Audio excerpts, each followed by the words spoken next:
አሁን ደግሞ ቀጥታ ወደ ስራ ባልደረቦቻችን ወደ አቶ ተስፋይና ወደ አቶ ፋሲል አልፋለሁ። ጤና ይስጥልን አቶ ፋሲል። ጤና ይስጥልኝ ሽሎሞ። ሰላም ነህ ወይ? እኔ ሰላም ነኝ። አንተ ሰላም ነው ወይ? ሰሞኑ ሁኔታ እንዴት ያየው ነው? አዎ በጣም የሚገርም ነው። እና አቶ ተስፋይንም አብረን እንቀላቅለውና አቶ ተስፋይ እኛ ጋር ነህ? አዎ እየሰማሁ ነው አቶ ሽሎሞ። ጤና ይስጥልኝ ጋዜጠኛ ፋሲል። ኦኬ እስቲ በአቶ ፋሲል ጀምርና በእውነት በዚህ ሳምንት ውስጥ የምንጀምረው በከፍተኛ ደረጃ አገራችን ያለችበትን የወንጀል ስራዎችን በተመለከተ ሲሆን በዚህ አርብና ቅዳሜ ውስጥ ከ10 በላይ የሚሆኑ ሰዎችን ተገለው እርስ በራስና በጣም ቫዮለንስ ወይም እንደዚህ ህግን መጣስና የህግ እንትን የሞላበት ሳምንት ነው። ከዚህ መካከል 2 ወጣቶቻችን ከኛ አብራክም የወጡትን እነሱን ማተናል። አቶ ፋሲል እንዴት ነው አንተ የምታየው? እስቲ በማህበረሰባችን እንድና እስቲ ወደ ሰፋ ባለ ሁኔታ በአገሪቱ ላይ የሚታየው ጉዳይ በተለይ ወጣቶች 18 ዓመት በታች ወጡት እንደዚህ ቆራጥና አረመኔና ቢቢላዋና ዘው እንደዚህ የሚሰሩት ድርጊት አሰቃቂና አጸያፊ ስራ እንዴት ታየዋለህ? አንደኛ በጣም አሰቃቂ ነው። ብዙም ማውራት እንደው ስለዚህ ጉዳይ ይህን ያህል ብዙ ይጨምራል ብዬ የማስበው ነገር የለም። ነገር ግን ከልጅነት ጀምሮ ለውጥ መደረግ ያለባቸው ነገሮች በዚች ሀገር ብዙ ነገሮች ይሰራሉ። በቂ በሆነ ሁኔታ የተሰራ መሆኑን አያሳይም። እስቲ ለመጀመሪያ ግን አቶ ሽሎሞ ትላንት ምሽት ተስፋዬ ቤርሼባ በደስታው ቀብር ስነ ስርዓት ላይ በሌላው እንግዲህ ወንድማችን ህይወት ቀብር ስነ ስርዓት ላይ ተገኝቶ ነበር። እዛ ደግሞ ግድያ የተፈጸመው በራሳችን በወገን ልጆች እንደሆኑ የተለያዩ ዜናዎች እየጠቆሙ ነው። እንዴትስ እንደዚህ አይነት ሁኔታና አረመኔነት ይፈጠራል? እንዴት ነበር ተስፋዬ ይህንን ስለተመልካቾቻችን የምታወራል?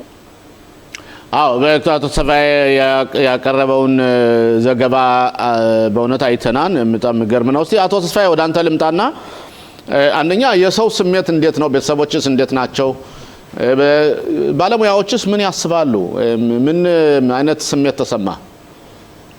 አዎ እንግዲህ በእውነት በቦታው ትላንት ማታ በ6 ሰዓት ከሩብ ተገኝተናል።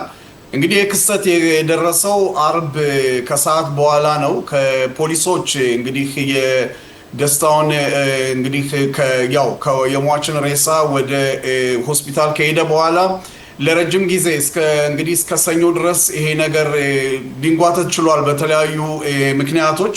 ሆኖም ግን ለቀብሩ በብዛት የሆኑ ህዝቦች እዛ ተገኝተዋል። በእውነት በሚያሳዝን ሁኔታ ነው። እንግዲህ በአጋጣሚ የሚሆኑ ነገሮች ቁጭት ውስጥ ነው የሚከቱት። በጣም ብዛት ያላቸው የደስታው ጓደኞች፣ ቅርብ ጓደኞቹ እንደዚሁም ቤተሰቦቹ ለየት ባለ መልኩ ብዛት ያላቸው የሱ ጓደኞች የሱን ፎቶ ቲሸርት በማድረግ ከኋላ ጥቃትን በጥቃት አንፈታም የሚል ያው በዕብራይስጥ ጽሑፍ ተጽፎ አይተናል። በሚያሳዝን ሁኔታ ከቀብሩ ስነ ስርዓትም በኋላ ለረጅም ጊዜ ተቃቅፈው እዛው መቃብሩ ላይ በቃ ያላቸውን ሀዘን ለመግለጽ ሞክረዋል። በጣም ለጋ ወጣቶች ናቸው። ከ17 እስከ 18 19 ዓመት ያሉ ናቸው። ያላቸውን ህመም እንኳን ገልጸው ለመናገር በጣም አቅቷቸው በእንባ ሲራጩ ያመሹበት ምሽት ነው። በጣም የሚያሳዝን ነበር። ብዛት ያላቸው ህዝቦች ተገኝተዋል። የቤርሼባ ነዋሪዎች እንደዚሁም አዛውንቶች የተገኙበት ነው። ሁሉም በጣም ሀዘናቸውን የገለጹት ያው ወላጆችም እንግዲህ ይሄ ነው አይባልም። በጣም የሚያሳዝን ሁኔታ ነው። አባትም እናትም የተገኙበት ነው። ይሄ በጣም በሚያሳዝን ሁኔታ እንግዲህ ራሳቸውን እንኳን ለመቆጣጠር ያልቻሉበት ሁኔታ ላይ ነው የደረሱት። ከቀብር ስነ ስርዓት በኋላም ህዝቡ እንደገና ወደ ቤት ሸኝቷቸው ከዛም ቤትም ተገኝተው ሀዘኑን አከፋሏ። ትንሽ እንዴት ነው ሁኔታው ወጣቱ ላይ ነው። ወጣቱ በአሁን ሰዓት እንዲህ አይነት ክስተቶች ተደጋግመው የሚያደርጉ የቅርብ ጓደኞች የሆኑ ምንድነው ስሜታቸው የሚለውን በእውነት ቀርቤ ለመረዳት ሞክሬያለሁኝ። ብዙዎቹ ባለው ጊዜ ውስጥ በእውነት ስሜታቸውን ለመግለጽ አልቻሉም። በእውነት ከባድ ነበር። ሆኖም ግን እርግጠኛ ነኝ በዚህ ጉዳይ ላይ ባለሙያዎች የሚሰሩ እነዚህን ወጣቶች በምን አይነት መልኩ እንዲህ አይነት ክስተቶች ተደጋግመው ስለሚያሳልፉ እንግዲህ የሁኔታው በምን አይነት መልኩ ነው ለወደፊት ኑሯቸውን የሚያስተዳድሩት የሚለውን እርግጠኛ ነኝ እንግዲህ ራሱ ማነው ደስታው ቸኮል ነፍስ ይማር የነበረበት ይሄ ከውትድርና ቅድመ ዝግጅት ለአንድ አመት የነበረበት ትምህርት ቤት እነሱም እዛ አካባቢ ነበሩ ያው መኪና የምንለው በአማርኛው በዕብራይስጥ ይቅርታ የነሱም የራሱ የሆነ የድርጅቱም ተወካዮች ነበሩ በቦታው ብዛት ያላቸው ወጣቶች ነበሩ እንግዲህ ይሄን ይመስላል እንግዲህ በእውነት ለቤተሰብ ጽናቱን እንመኛለን አቶ ተስፋዬ እዚህ ላይ ምክንያቱ ምንድነው ማለትም ለምሳሌ ከዚህ አንደኛ የገዳዮች በተለያየ ቦታ ተደብቀው እንደተያዙ ነው ግን ምን ምክንያት አለ ብለው ነው ከቤቱ ካለበት ጠርተው ከፎቁ በታች እንዲወርድ አድርገው ጠብቀው እንደዚህ አድርገው በጣም ትንንሽ የሆኑ ልጆች ናቸው በቢላዋ ምንድነው ምክንያቱ የተነገረ ነገር አለ አው እንግዲህ አቶ ሽሎሞ በእውነት በአሁን ሰዓት ተጠርጣሪዎች ተይዘዋል ሁለት ተጠርጣሪዎች ተይዘዋል ሆኖም ግን እነዚህ ተጠርጣሪዎች ምንም አይነት አዲስ መረጃ ፖሊስ ያወጣው መረጃ የለም ምርመራ ላይ ናቸው እነዚህ ተጠርጣሪዎች ገለዋል ወይስ ተልከዋል የሚለውን እንግዲህ በእውነት ለወደፊት የምናውቀው ነው በአሁን ሰዓት ምንም አይነት ተጨባጭ መረጃዎች የሉንም ይሄንንም ነገር በእውነት ቀርቤ አንዳንድ ሰዎችን ለማናገር ሞክሬያለሁ ሁሉም ቤተሰብም ሆነ የአካባቢው ነዋሪዎች እስካሁን ድረስ ከተጠርጣሪዎቹ መያዛቸውን እንጂ ምክንያቱ ምን እንደሆነ ከምን እንደመነጨ የሚያውቅ ማንንም የለም እንግዲህ ከሰሞኑ ፖሊስ የሚያወጣው መረጃዎች እንከታተላለን አቶ ሽሎሞ ኦኬ አቶ ፋሲል ወደ አንተ ልመለስና እዚህ ላይ እነዚህ የፕታህ ቲክቫውንም ግድያ የፈጸሙት በግሩፕ በእውነት እየተባበሩ ፊልሙን በመናይበት ጊዜ በእውነት ጁንግል ነው ያለን እንጂ እስራኤል ሀገር ያለን መስሎ አይታይም ከንፍሮ ጻዲቅ አንድ እንኳን ተውብኳል የሚገለግል የለም ይሄን ስናየው የወጣቱ አረመኔነትና ቆራጥነት ከምን የመጣ ነው አቶ ፋሲል ከሚያዩት የድረገጽ ወይስ ምንድነው እንደዚህ አይነት አረመኔነት ጸባይ ሊያሳየቻለው ብለህ ትገምታለህ አቶ ፋሲል ስላለብን አጠር ለማድረግ ሞክራለሁ እኔ እንደምመለከተው ከሆነ በእስራኤል ወጣቶች የሚፈጽሙት ድርጊት በመላው ዓለም ላይ ወጣቶች ከሚፈጽሙት ድርጊት የተለየ ነው ብዬ የማላምነው ነገር ግን በእኛ ጋር መደረግ እኛ ጋር በጣም ቁጥራችን አነስተኛ ነው ትምህርቱ ጥሩ ነው ይባላል እኛ ጋር የአይነት ድርጊት መፈጸሙ ብዙዎችን ያሳስባል ምክንያቱም አንደኛው ድርጊት የሆነ የሚቻለው እንደሚሉት ከሆነ ይሄ አሁን ለምሳሌ ከአሁን ነው የወጣቶች ጉዳይ ከሁለት ዓመት በላይ ጦርነቱ ስለሚካሄድ ትኩረት የሚደረግበት ነገር ሁሉ ነገር በጦርነቱ ብቻ ላይ ስለሆነ በወጣቶች ላይ ትምህርት ላይ በእድገት ላይ ያሉ ብዙ ትኩረት አይደረግም የመሳሰሉት ነገሮች ሁሉ ሊሆኑ ይችላሉ አንድ መልስ ለማግኘት አቶ ሽሎሞ ያዳግታል ብዬ ነው ማለት ነው ኦኬ ስለዚህ አሁን በትላንትናው ዕለት በተለይ ጠቅላይ ሚኒስትር ቢንያሚን ኔታንያሁ ነገሮችን ሲያወግዙ ሰምቻለሁ እንዲሁም የትምህርት ሚኒስተሩንና የፖሊስ ሚኒስተሩን ቤንግብሬንና ኪሽን ቢሮአቸው አቅርበው አወያይተዋል እንዲሁም በዛሬው ዕለት አሁን ከተወሰኑ ደቂቃዎች በፊት የፖሊስ ኢታማጆር ሹም ወጣቱን በተመለከተ ለየት ያለ ኦፕሬሽን እናደርጋለን እና ብለው ማዘዣ ሁሉ አውጥተዋል ይህ ሁሉ ነገር ሊረዳ ይችላል ነገሩን ለማቀዝቀዝ ለማስተማር እንዴት ነው ሙሉ ለሙሉ ሊረዳ አይችልም ጠቅላይ ሚኒስትሩ የወሰዱትን እርምጃ ጥሩ ነው ነገር ግን ሙሉ ለሙሉ ሊረዳ መስሎ አይታየኝም ያሞኔ አንተ እንደጠቀስከው ይህንን ማለትም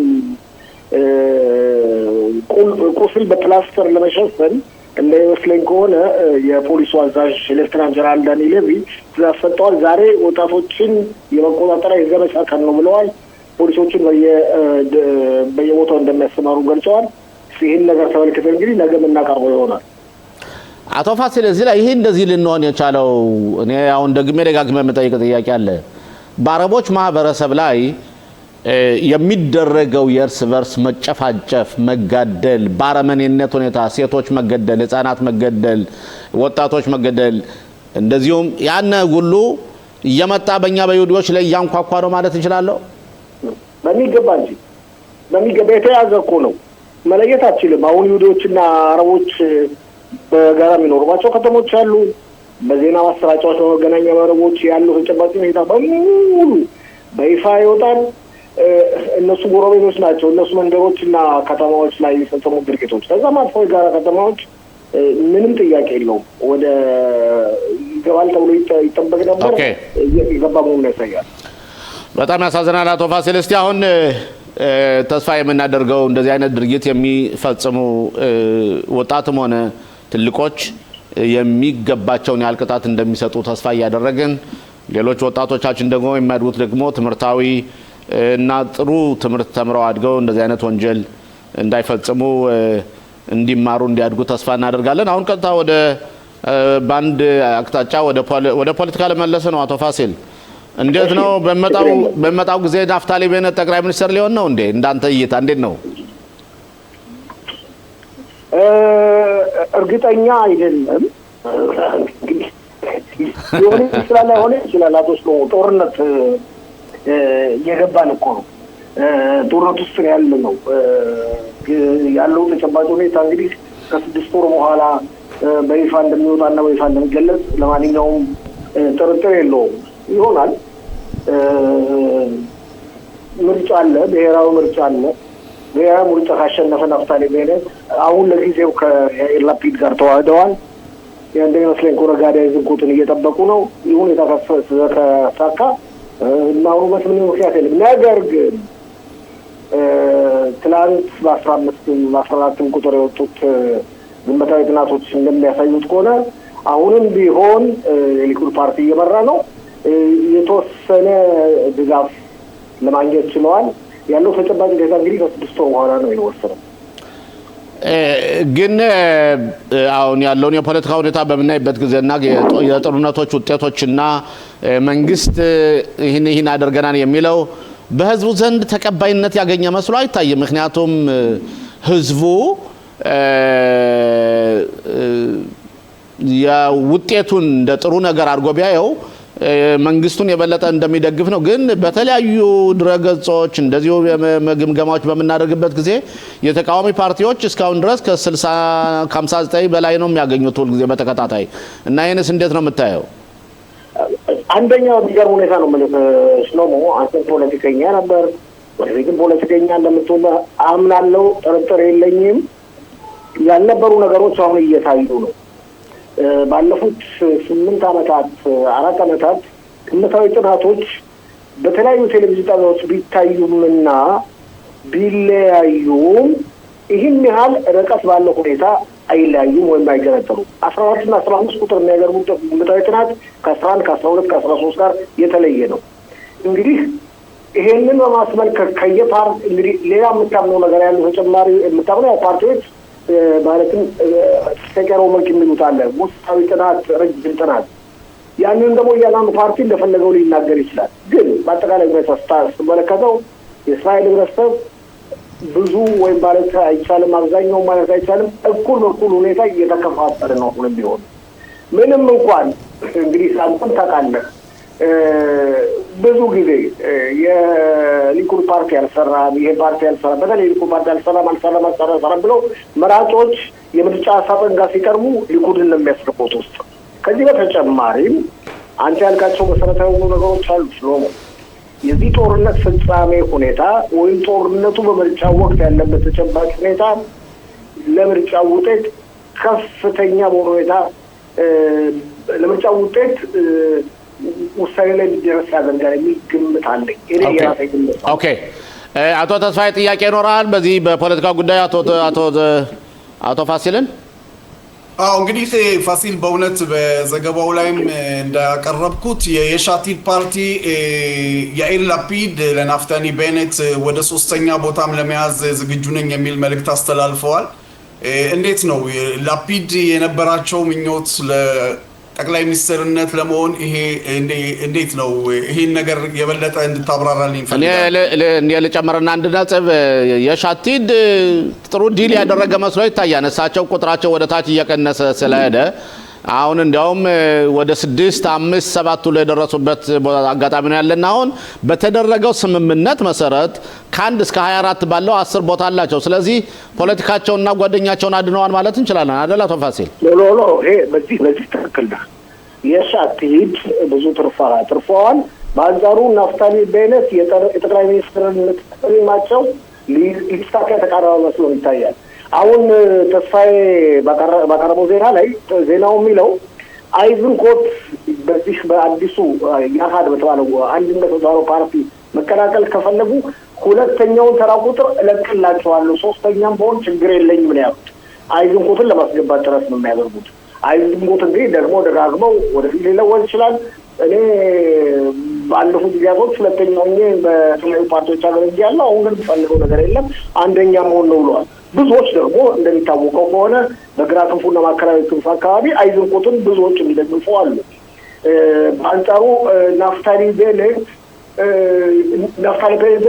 እንደ እንጀራ ልጅ አድርገው የሚያዩዋቸው። ምክንያቱም የቀኝ ክንፍ ፓርቲ ተወካይ ነበሩ። አሁን መጥተው ግራ ክንፉን ይዤ አሸንፋለሁ ማለታቸው እንደ እንጀራ ልጅ ነው የሚያሳያቸው። ስለዚህ በሁለቱ የግራ ክንፍ ተወካዮች መካከልም ወደፊት የሚሆነውን ሁኔታ መከታተል እንችላለን። ኦኬ አቶ ፋሲል እና እዚህ ላይ እስቲ ስለ ያይር ጎላን አንድ ቃላት እንናገርና እሱም የዚህ አካባቢ ሰውዬ ስለሆነ ያይር ጎላን በአጠቃላይ እሱ የሚገርምህ ሚራም ሚካኤሊ በነበረችበት ጊዜ የነሱ ፓርቲ ጭራሽ በግምገማው መስፈርቱን ማያልፎም ሲባል ነበርና አሁን እሱ ግን ሁሉ ጊዜ 9ና 10ን እንደሚያገኝ ተብሎ ይደረጋልና ፓርቲዎች ቢገና የሚቀላቀሉም እሱ የሚናገረው ነገሮች አንዳንድ ጊዜ በጣም የሚያናድዱ ነገር ቢሆንችም የሱ መራጮች ግን በጣም እንዳሉ መስሎ ይታያል። እንዴት ነው እሱስ? የሱ ጥንካሬ ከየት የመጣ ነው? አንደኛ የሚናገራቸው ንግግሮች ምርጫ ወቅት ነው መራጮቹን የበለጠ ለመጠናከር ነው። መልዕክቱ ወደ ሌላ ቦታ ሄዶ ሌላ መራጮችን ለማምጣት ነው። የራሱ መራጮች ለማጠናከር የሚያደርገው ጥረት ስማ ሁለት እኮ እንደ ደንቡ ከሆነ ከዚህ በላይ ማግኘት ነበረበት። የሁለት ፓርቲዎች እኮ መሪ ነው የሰራተኛው ፓርቲና የሜሬት ፓርቲ ቀርቦ ማለት ይቻላል። የሰራተኛው ፓርቲ ይናገር ትክክል ነው። የሰራተኛው ፓርቲ ነው እዚህ ላይ አቶ ፋሲል እዚህ ላይ እኮ የሰራተኛው ፓርቲ 4 ቦታ ነው ያለው አሁን ክነሴት ውስጥ ሜሬት መስፈርቱን አላለፉም። ስለዚህ የሁለት ፓርቲ ማለት ብሎ እሱን መሰየሙ ትንሽ አስቸጋሪ ነው። ለማንኛውም ጊዜው ባልተጅ ስለሆነ ከዚህ በላይ ማግኘት ይገባው ነበር። ያም ሆነ ይህ እሱ እንደሚመስለኝ ከሆነ ከ10 በላይ ሊሆን አይችልም። እንግዲህ በሁለቱ ማለት በአይዝንኮትና በቤኔት መካከል ያለው ተጨማጭ ሁኔታ መከታተሉ ይመረጣል ብዬ ነው። ኦኬ አቶ ፋሲል እስቲ በመጀመሪያ በሌላ ጊዜ በምናወራበት ጊዜ ደግሞ የቀኝ ክንፍ ፓርቲዎችን በተመለከተ እዛ ላይ ያለውን ጨዋታውን እናየዋለን። አንድ አቅጣጫ ብቻ ይዘን ተናገር እንዳንባል። ለማንኛውም ለዛሬው በጣም አመሰግናለሁ።